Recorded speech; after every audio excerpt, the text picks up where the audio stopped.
आप सबका स्वागत है हमारी इस YouTube क्लास में। तो आज हम इस क्लास में करने वाले हैं टॉप 50 PYQ MCQ। और ये जो PYQ है वो मिडाइवल हिस्ट्री से होने वाले हैं। सारे ही क्वेश्चन जो है एग्ज़ाम में पूछे गए हैं, तो आपको ये देखना है कि किस टाइप के जो प्रश्न हैं वो पूछे जाते हैं। तो आज हम करेंगे मिडाइवल हिस्ट्री के सारे महत्वपूर्ण प्रश्नों को। तो देखो प्रश्न पहला कौन सा है।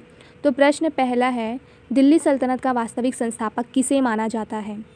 और आगे बढ़ने से पहले चैनल को सब्सक्राइब कर लेना, वीडियो पसंद आए तो लाइक ज़रूर करना। अब देखो क्या है, ऑप्शन क्या है, Qutubuddin Aibak, option B Iltutmish, option C Balban या फिर ऑप्शन डी अलाउद्दीन खिलजी। तो इसका राइट आंसर होगा, क्या होगा, इल्तुतमिश। क्या होगा, इल्तुतमिश जो है वो दिल्ली सल्तनत का वास्तविक संस्थापक माना जाता है। कुतुबुद्दीन ऐबक जो था उसने नींव तो रखी, परंतु वास्तविक रूप से प्रशासनिक जो व्यवस्था स्थापित करने वाले थे वो थे इल्तुतमिश। तो इल्तुतमिश का नाम जो है वो वास्तविक संस्थापक के रूप में लिया जाता है। अब देखिए अगला प्रश्न क्या है, अलाउद्दीन खिलजी ने किस उद्देश्य से दाग व हुलिया प्रणाली लागू की थी। तो बताना है कि अलाउद्दीन खिलजी ने किस उद्देश्य से दाग व हुलिया प्रणाली को लागू किया था। ऑप्शन ए किसानों की रक्षा के लिए, ऑप्शन बी सैनिकों पर नियंत्रण रखने के लिए, ऑप्शन सी भूमि सुधार के लिए या फिर ऑप्शन डी कर संग्रह बढ़ाने के लिए। तो इसका सही उत्तर होगा सैनिकों पर नियंत्रण रखने के लिए। क्या होगा, सैनिकों पर नियंत्रण रखने के लिए। इस प्रणाली से घोड़े पर दाग यानी कि ब्रांड और सैनिक का हुलिया यानी कि उसका वर्णन दर्ज किया जाता था ताकि धोखाधड़ी ना हो। तो इसे याद रखिएगा।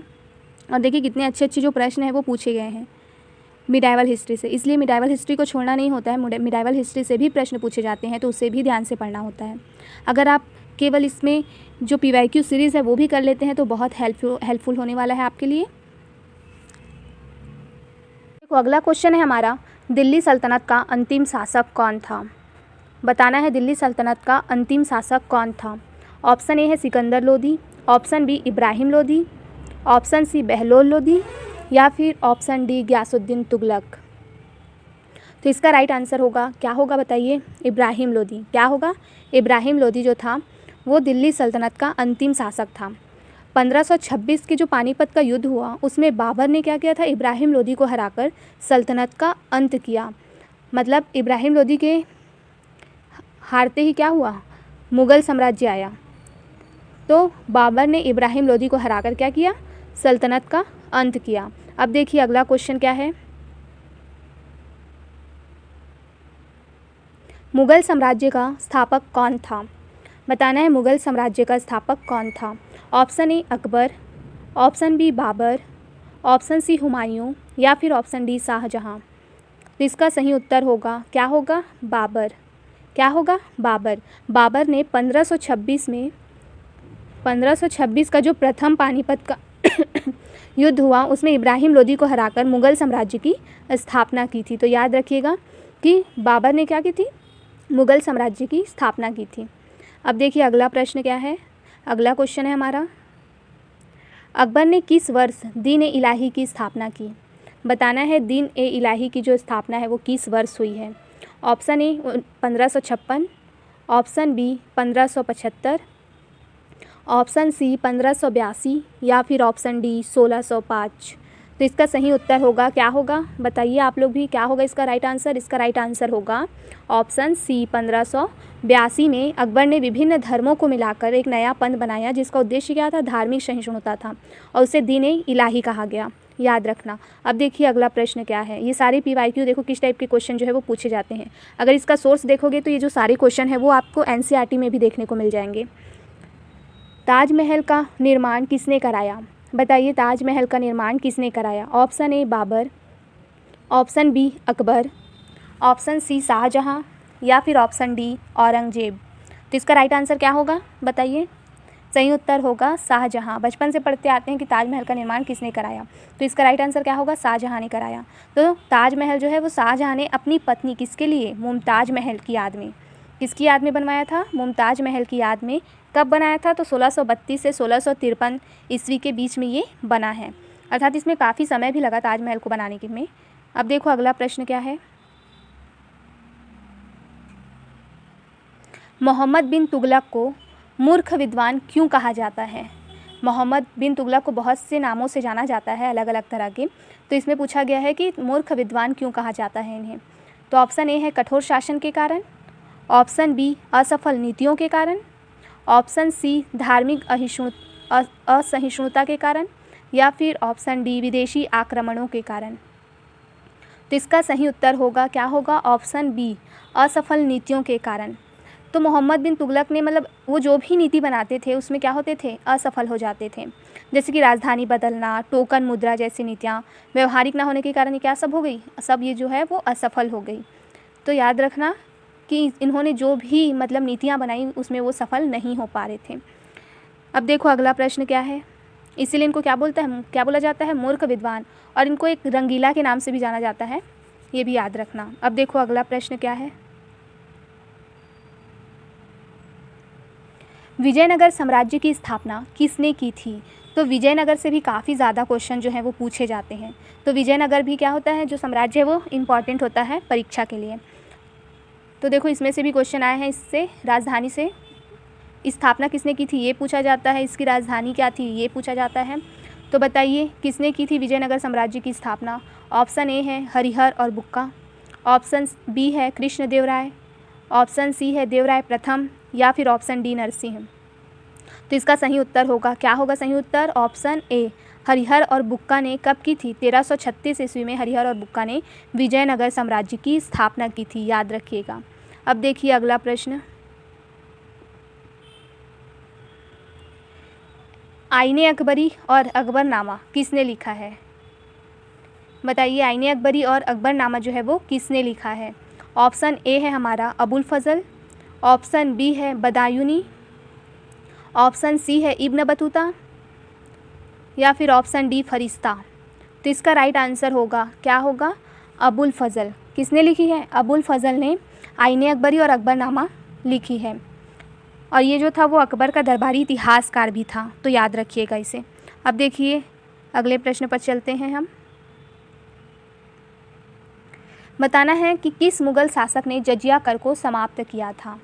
ऑप्शन ए है हमारा Babur, option B Akbar, option C Aurangzeb, या फिर ऑप्शन डी शाहजहाँ। तो इसका राइट आंसर क्या होगा, राइट आंसर होगा अकबर। अकबर ने क्या किया था, जजिया कर को समाप्त किया था, जबकि औरंगजेब ने इसे फिर से क्या किया था, लगाया था। तो याद रखना कि समाप्त किसने करा था और फिर से उसे लगाने का काम किसने किया था। तो औरंगजेब ने क्या किया था, उसको फिर से लागू किया था, और अकबर ने उसे समाप्त किया था। अब देखिए अगला प्रश्न क्या है। देखो क्वेश्चन क्या है, इब्न बतूता किसके शासनकाल में भारत आया था। Option A Alauddin Khilji, option B Muhammad bin Tughlaq, option C Firoz Shah Tughlaq, या फिर ऑप्शन डी बहलुल लोदी। तो इसका राइट आंसर होगा, क्या होगा राइट आंसर, मोहम्मद बिन तुगलक। किसके समय आया था, मोहम्मद बिन तुगलक के समय भारत आया था। और ये जो था कहाँ का यात्री था, ये था मोरक्को का यात्री था। कहाँ का था, मोरक्को का यात्री था। तो ये भी याद रखिएगा। और मोहम्मद बिन तुगलक ने इसे क्या नियुक्त किया था, इसको अपना काजी नियुक्त किया था। अब देखिए अगला प्रश्न। गयासुद्दीन तुगलक ने किस वंश की स्थापना की थी। Option A Khilji, option B Tughlaq, option C Lodi, या फिर ऑप्शन डी सैयद। बताइए गयासुद्दीन तुगलक ने किस वंश की स्थापना की थी। तो इसका राइट आंसर क्या होगा, तुगलक होगा। 1320 ईस्वी में, कब, 1320 ईस्वी में गयासुद्दीन तुगलक ने तुगलक वंश की स्थापना की थी, याद रखिएगा। अब देखिए अगला प्रश्न। औरंगजेब ने गुरु तेग बहादुर को क्यों मृत्युदंड दिया। ऑप्शन ए है मुगलों के विरुद्ध षड्यंत्र के लिए।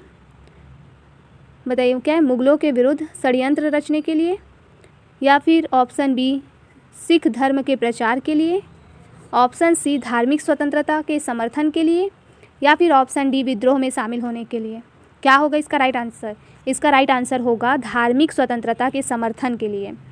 क्या किया था, औरंगजेब ने गुरु तेग बहादुर को मृत्युदंड दिया था। तो ये भी पूछा जाता है कि जो सिख गुरु थे तेग बहादुर, उनको मृत्युदंड किसने दिया था, किस मुगल शासक ने दिया था, ये भी पूछा जा सकता है। तो याद रखिएगा किसने दिया था, औरंगजेब ने गुरु तेग बहादुर को मृत्युदंड दिया था। क्यों दिया था, क्योंकि गुरु तेग बहादुर जो थे वो धार्मिक स्वतंत्रता के समर्थन कर रहे थे, इसीलिए उनको क्या दिया था, मृत्युदंड दिया था। तो गुरु तेग बहादुर ने कश्मीरी पंडितों की रक्षा हेतु क्या किया, अपना बलिदान दिया था। अब देखिए अगला प्रश्न, किस मुगल शासक ने राजा टोडरमल को वित्त मंत्री बनाया था? बताइए कौन से ऐसे मुगल शासक थे जिसने राजा टोडरमल को क्या बनाया था, वित्त मंत्री बनाया था? तो ये सब जानते होंगे, फिर भी देखो ऑप्शन ए है Babur, option B Humayun, option C Akbar या फिर ऑप्शन डी शाहजहां। तो इसका राइट आंसर होगा क्या होगा, अकबर। अकबर ने क्या किया था, राजा टोडरमल को वित्त मंत्री नियुक्त किया था और जब्ती प्रणाली लागू की थी। किसने, टोडरमल ने जब्ती प्रणाली लागू की थी, ये भी याद रखिएगा। पूछा जा सकता है कि जब्ती प्रणाली जो है वो किसने लागू की थी, तो राजा टोडरमल ने लागू की थी। अब देखिए अगला प्रश्न क्या है, पानीपत का प्रथम युद्ध किसके बीच हुआ था? बताइए पानीपत का जो पहला युद्ध हुआ था वो किसके बीच हुआ था? ऑप्शन ए है बाबर और इब्राहिम लोदी, ऑप्शन बी अकबर और हेमचंद्र विक्रमादित्य, ऑप्शन सी अहमद शाह अब्दाली और मराठे या फिर ऑप्शन डी शेर शाह और हुमायूं। तो बताइए जो पहला पानीपत का युद्ध हुआ था वो किसके बीच हुआ था? वो हुआ था बाबर और इब्राहिम लोदी के बीच में। कब हुआ था? तो 1526 ईस्वी में हुआ था। कब हुआ था? 1526 ईस्वी में जो ये युद्ध है वो हुआ था और इसमें मुगल साम्राज्य की नींव रखी गई, ये भी याद रखिएगा। अब देखिए अगला प्रश्न, शेर शाह सूरी का वास्तविक नाम क्या था? बताइए ऑप्शन ए है Sher Khan, option B Bahlul Khan, option C Farishta Khan या फिर ऑप्शन डी फिरोज खान। तो इसका राइट आंसर होगा क्या होगा, शेर खान। हुमायूं को हराने के बाद उसने शेर शाह सूरी की क्या की थी, उपाधि धारण की थी। किसने? शेर खान ने। तो शेर खान ने क्या किया था, शेर शाह सूरी वो एक उपाधि है, क्यों धारण की थी? हुमायूं को हराने के बाद उसने धारण की थी। अब देखिए अगला प्रश्न, अजमेर स्थित अजमेर शरीफ दरगाह किस सूफी संत से जुड़ी है? बताइए अजमेर में स्थित जो अजमेर शरीफ दरगाह है वो किस सूफी संत से जुड़ी हुई है? ऑप्शन ए है Nizamuddin Auliya, option B Moinuddin Chishti, option B Baba Farid या फिर ऑप्शन डी शाह आलम। बताइए क्या होगा इसका राइट आंसर? इसका राइट आंसर होगा मोइनुद्दीन चिश्ती। जो अजमेर में स्थित अजमेर शरीफ दरगाह है वो मोइनुद्दीन चिश्ती से जुड़ी हुई है और ये जो है अजमेर दरगाह जो है वो भारत में सूफीवाद का एक प्रमुख केंद्र है, ये भी याद रखिएगा। अब देखिए अगला प्रश्न, किसने फतेहपुर सिकरी नगर की स्थापना की? बताइए कौन से ऐसे मुगल शासक थे जिसने फतेह सिकरी की जो नगर है उसकी स्थापना की? ऑप्शन ए है हमारा Akbar, option B Shahjahan, option C Babur या फिर ऑप्शन डी औरंगजेब। तो इसका राइट आंसर होगा क्या होगा, अकबर। अकबर ने फतेहपुर सिकरी जो नगर है उसकी स्थापना की थी और कब की थी? तो की थी वो 1571 में। कब की थी? 1571 में फतेहपुर सिकरी को इन्होंने अपनी राजधानी बनाया था, याद रखिएगा। अब देखिए अगला प्रश्न, शिवाजी ने 1674 में किस स्थान पर छत्रपति की उपाधि धारण की? Option A Raigarh, option B Torangarh, option C Sinhagad या फिर ऑप्शन डी प्रतापगढ़। तो इसका राइट आंसर क्या होगा? इसका राइट आंसर होगा रायगढ़। शिवाजी ने 1674 में किस स्थान पर छत्रपति की उपाधि धारण की? तो वो था रायगढ़। रायगढ़ में उसने क्या की? छत्रपति की उपाधि धारण की। कब की? तो 1674 में, याद रखिएगा, बहुत ही इंपॉर्टेंट है। और राज्याभिषेक भी वहीं हुआ था रायगढ़ में, ये भी याद रखना। अब देखिए अगला प्रश्न क्या है, आईने अकबरी किस ग्रंथ का भाग है? बताइए आईने अकबरी जो है वो किस ग्रंथ का भाग है? Option A Baburnama, option B Akbarnama, option C Shahjahannama या फिर ऑप्शन डी हुमायूं नामा। तो इसका राइट आंसर होगा क्या होगा? अकबरनामा। जो आईने अकबरी है वो अकबरनामा का ही एक भाग है जिसे अबुल फजल ने लिखा है, तो याद रखिएगा। और उसी का तीसरा खंड जो है वो आईने अकबरी के नाम से जाना जाता है, यानी कि अकबरनामा का जो तीसरा खंड है, क्या है? तीसरा जो खंड है उसे ही हम क्या कहते हैं? आईने अकबरी कहते हैं, याद रखिएगा। अब देखिए अगला प्रश्न, किसे भारत का नेपोलियन कहा जाता है? Option A Humayun, option B Akbar, option C सम्राट समुद्रगुप्त या फिर ऑप्शन डी सम्राट हर्ष। तो इसका राइट आंसर होगा, क्या होगा? समुद्रगुप्त को भारत का नेपोलियन किसे कहा जाता है? तो समुद्रगुप्त को भारत का नेपोलियन कहा जाता है। और यही उपाधि जो है वो गुप्त काल की है, याद रखिएगा।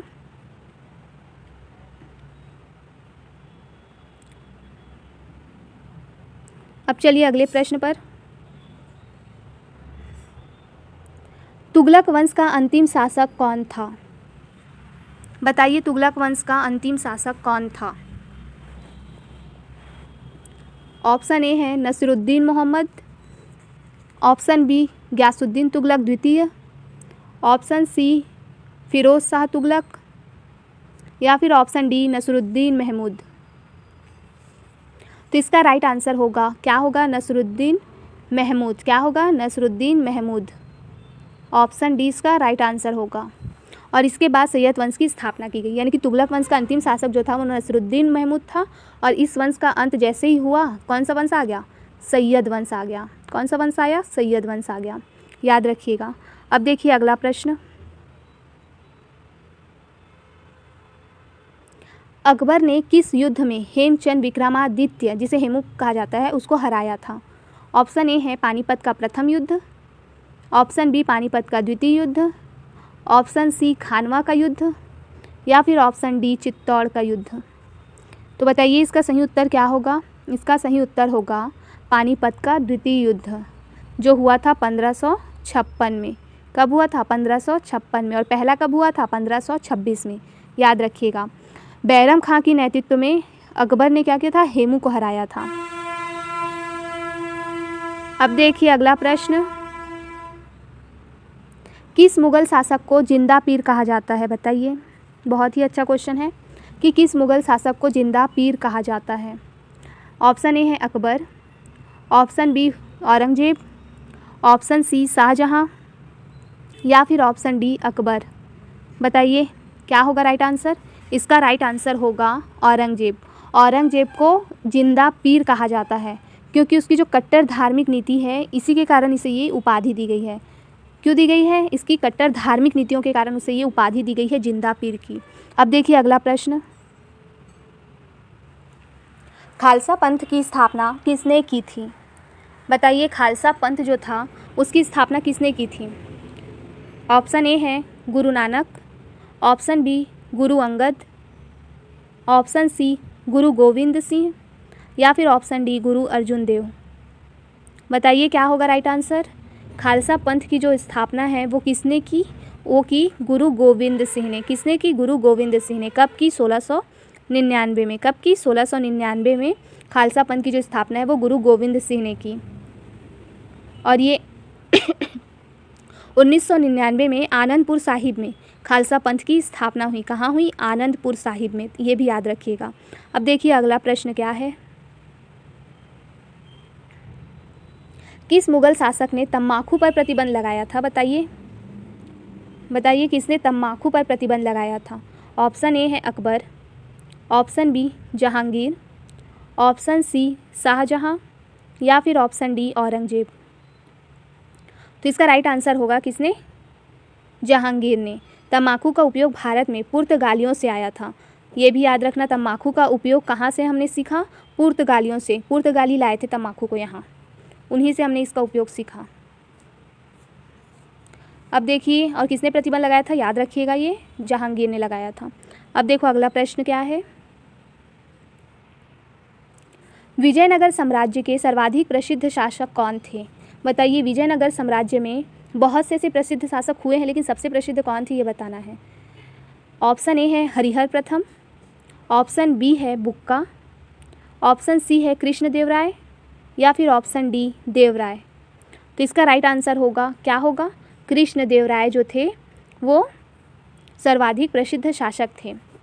और ये हरिहर और बुक्का कौन थे? तो इन्होंने विजयनगर साम्राज्य की स्थापना की थी।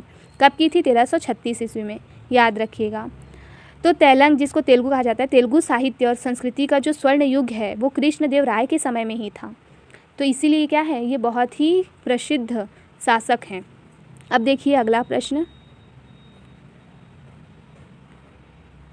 दिल्ली सल्तनत में मुक्ता शब्द किसके लिए प्रयोग होता था?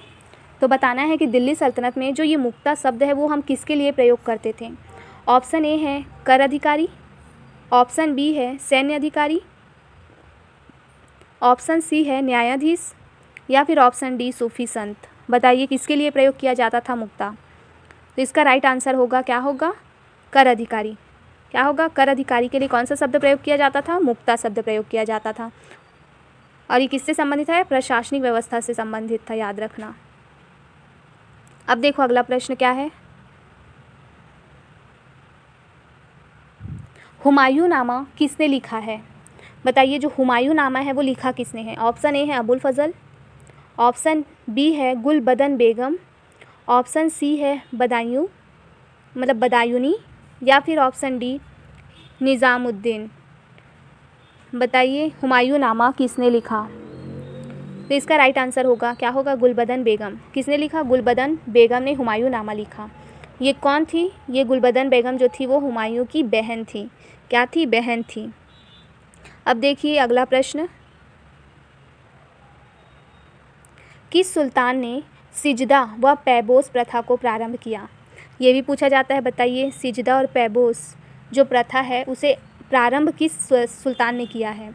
ऑप्शन ए है इल्तुतमिश, ऑप्शन बी है बलबन, ऑप्शन सी है अलाउद्दीन खिलजी, या फिर ऑप्शन डी मोहम्मद बिन तुगलक।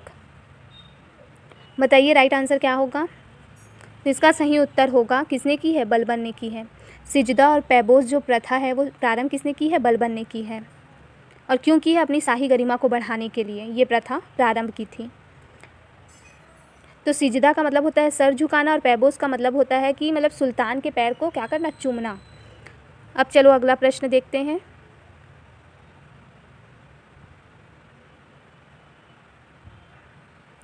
किस मुग़ल शासक के दरबार में तानसेन थे? बताइए तानसेन जो थे वो किस मुग़ल शासक के दरबार में थे?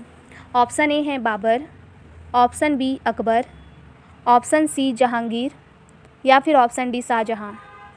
तो इसका राइट आंसर होगा, क्या होगा? अकबर। अकबर के दरबार में कौन थे? तानसेन थे। कौन थे? तानसेन थे। और इसे संगीत का सम्राट भी कहा जाता है, याद रखना। अब चलो अगला प्रश्न देखते हैं, इबादत खाना का निर्माण किसने करवाया था? बताइए इबादत खाना जो था उसका निर्माण किसने कराया था? ऑप्शन ए है Babur, option B Akbar, option C Shahjahan, या फिर ऑप्शन डी औरंगजेब। तो इसका सही उत्तर होगा, क्या होगा? अकबर। क्या होगा? अकबर ने इबादत खाना का निर्माण कराया था। कहाँ कराया था? फतेहपुर सिकरी में। कहाँ? फतेहपुर सिकरी में धार्मिक विचार विमर्श हेतु ये इबादत खाना बनवाया गया था। अब देखो अगला प्रश्न, मोहम्मद बिन तुगलक ने राजधानी दिल्ली से किस स्थान पर बदली थी? बताइए जो असफल भी रहा। तो मोहम्मद बिन तुगलक ने राजधानी दिल्ली से किस स्थान पर बदली थी? ऑप्शन ए है Agra, option B Daulatabad, option C Lahore, या फिर ऑप्शन डी फतेहपुर सिकरी। तो बताइए क्या होगा आंसर? इसका आंसर होगा दौलताबाद। मोहम्मद बिन तुगलक ने अपनी राजधानी दिल्ली से स्थानांतरित करके कहाँ कर दिया था? दौलताबाद में स्थापित किया था। और ये जो नीति है ये भी असफल रही। क्यों रही? क्योंकि लोगों को कठिनाई का सामना करना पड़ा। अब देखिए अगला प्रश्न क्या है,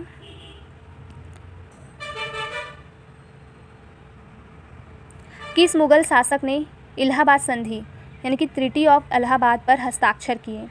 ऑप्शन ए है शाहजहां, ऑप्शन बी है औरंगजेब, ऑप्शन सी है शाह आलम द्वितीय, या फिर ऑप्शन डी बहादुर शाह प्रथम।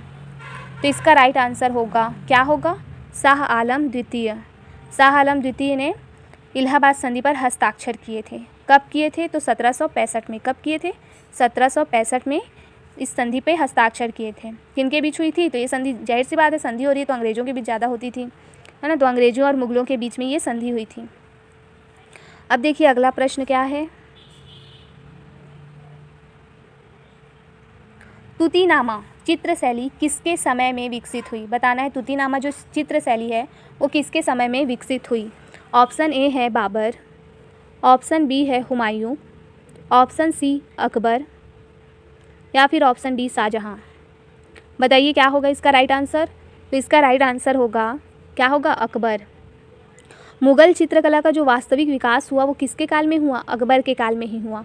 इसलिए जो तूतीनामा चित्र शैली है उसका भी वो विकसित कब हुई, अकबर के समय में ही हुई, याद रखिएगा। अब देखते हैं अगला प्रश्न। कौन सा शासक सुलह कुल की नीति का समर्थक था? Option A Babur, option B Akbar, option C Jahangir, या फिर ऑप्शन डी औरंगजेब। तो इसका सही उत्तर होगा, क्या होगा, अकबर। इसका अर्थ क्या है, और सुलह कुल का सभी धर्मों के प्रति समान व्यवहार। सुलह कुल का मतलब क्या है, सभी धर्मों के प्रति समान व्यवहार। और ये नीति किस मतलब कौन थे इसके समर्थक? इसके समर्थक थे अकबर। अब देखिए अगला प्रश्न। किस मुगल शासक ने जहांगीरनामा लिखा? बताइए किस मुगल शासक ने जहांगीरनामा लिखा? तो ये लिखा किसने लिखा? जहांगीर ने स्वयं लिखा है। ये उसकी आत्मकथा है। जहांगीर की आत्मकथा है क्या, जहांगीरनामा। तो ये स्वयं लिखा है उसने। अब देखिए अगला प्रश्न। किसे दिल्ली सल्तनत का आखिरी महान शासक कहा जाता है? तो बताइए दिल्ली सल्तनत का आखिरी महान शासक कौन है? ऑप्शन ए है Balban, option B Alauddin Khilji, option C Mohammad bin Tughlaq, या फिर ऑप्शन डी इब्राहिम लोदी। तो इसका राइट आंसर होगा, क्या होगा, अलाउद्दीन खिलजी। क्या होगा, अलाउद्दीन खिलजी जो है वो महान शासक था, वो भी आखिरी। और उसकी सैन्य और आर्थिक नीतियों के कारण ही ये महान बना, याद रखना। अब देखो अगला प्रश्न। पानीपत का तृतीय युद्ध 1761 किसके बीच हुआ था? तो बताना है कि पानीपत का जो तृतीय युद्ध हुआ वो किसके किसके बीच हुआ था। तो इसका राइट आंसर होगा, क्या होगा, ऑप्शन बी अहमद शाह अब्दाली और मराठों के बीच में ये युद्ध हुआ था, और इसमें मराठे जो थे वो पराजित हुए। अब देखिए अगला प्रश्न क्या है। कौन सा मुगल शासक चित्रकला में विशेष रुचि रखता था? बताइए कौन सा मुगल शासक था जो चित्रकला में रुचि रखता था? तो वो था जहांगीर। कौन था? जहांगीर था, जो चित्रकला और प्रकृति का प्रेमी था। अब देखिए अगला प्रश्न। अकबर के दरबार में कितने नवरत्न थे? तो ये सबको पता होगा कितने नवरत्न थे। कितने थे? नौ रत्न थे। कितने थे? 9 रत्न थे। जैसे कि बीरबल, तानसेन, अबुल फजल, टोडरमल, ये सब क्या है, उनके रत्न ही हैं। तो ये तो बहुत ही ईजी था, 9 रत्न ही थे। अब देखो अगला प्रश्न क्या है। किस शासक को लाख बख्श कहा जाता है? लाख बख्श का मतलब क्या होता है पता है आपको? दान देने वाला, अर्थात उदार व्यक्ति, जो दान देने में उदार हो। तो ये कौन था? लाख बख्श जो कहा जाता था वो कुतुबुद्दीन ऐबक को कहा जाता था, याद रखिएगा। अब देखिए अगला प्रश्न। कुतुब मीनार का निर्माण किसने शुरू किया? बताना है कुतुब मीनार का जो निर्माण है वो शुरू किसने किया था? तो वो शुरू किया था, किसने किया था? कुतुबुद्दीन ऐबक ने शुरू किया था। और इसे पूरा किसने कराया था ये भी पूछा जाता है। तो पूरा किसने कराया था? इल्तुतमिश ने पूरा कराया था। यानी कि शुरुआत कुतुबुद्दीन ऐबक ने की और उसे कंप्लीट किसने कराया? इल्तुतमिश ने कराया, याद रखना। अब देखो अगला प्रश्न। किस मुगल सम्राट को शाहजहां ए हिंद कहा गया? किस मुगल सम्राट को शहंशाह ए हिंद कहा गया? बताना है कि शहंशाह ए हिंद किसे कहा जाता है? तो वो कहा गया अकबर को। किसे कहा गया? अकबर को, क्योंकि इसके समय में जो साम्राज्य है वो सबसे शक्तिशाली था, इसलिए शाहजहां ए हिंद इसे कहा गया, शहंशाह ए हिंद कहा गया। अब देखिए अगला प्रश्न। रामचरितमानस किसके शासनकाल में लिखा गया? बताना है जो रामचरितमानस है वो किसके शासनकाल में लिखा गया है? तो वो लिखा गया है किसके शासनकाल में? अकबर के शासनकाल में लिखा गया है। और किसने लिखा है? तो तुलसीदास ने अकबर के शासनकाल में ये रामचरितमानस की रचना की थी। अब देखिए अगला प्रश्न। जो रेड फोर्ट है यानी कि लाल किला का निर्माण किसने कराया है? तो जो लाल किला है उसका निर्माण किसने कराया है? उसका निर्माण कराया है शाहजहां ने। किसने? शाहजहां ने दिल्ली में लाल किला बनवाया है। अब देखिए अगला प्रश्न। अकबर के शासनकाल में धार्मिक संवाद किस स्थान पर होता था? बताना है जो धार्मिक संवाद है वो किस स्थान पर होता था? वो होता था फतेहपुर सीकरी में। बता चुकी हूँ, फतेहपुर सीकरी में इबादत खाना उसने बनवाया था, जहाँ क्या होता था? धार्मिक संवाद होता था। अब देखिए अगला प्रश्न। किस मुग़ल शासक के समय में अंग्रेज़ों को व्यापार की अनुमति मिली थी? तो अनुमति कब मिली थी अंग्रेज़ों को? तो वो अनुमति दी थी जहांगीर के समय। तो किस मुग़ल शासन के समय में? जहांगीर के समय में अंग्रेज़ों को व्यापार की अनुमति मिली थी। और वो समय कौन सा था?